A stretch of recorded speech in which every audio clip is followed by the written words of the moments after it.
My guess is that all of us can remember the day we came to the Lord, and in His mercy, He welcomed us to Himself, put us in His family, and now we belong to Him and He belongs to us. And at that time, probably we felt good. Now life will be fine, except when it's not fine.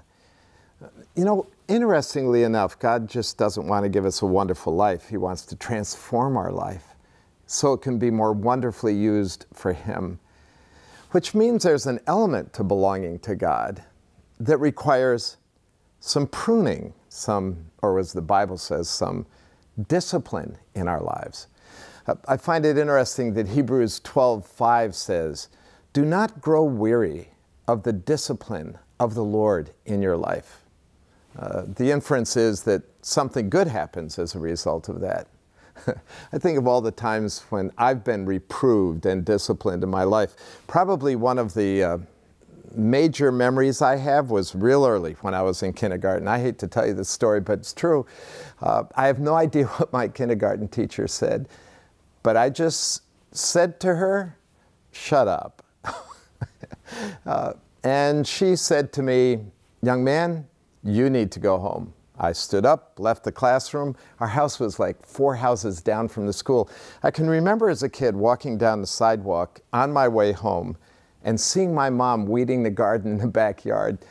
Wow. And then I had a strategic decision to make. Do I go home and tell my mom what I did? Or do I turn around and go back to the classroom and face the consequences? Well, at that moment, I think I'm going back to school. So I went back to school, walked in the classroom.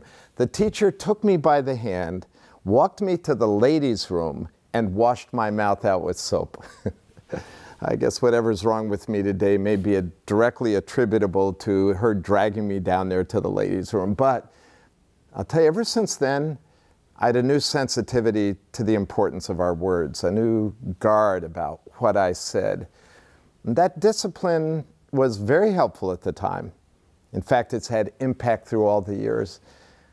God knows that we're not quite right yet.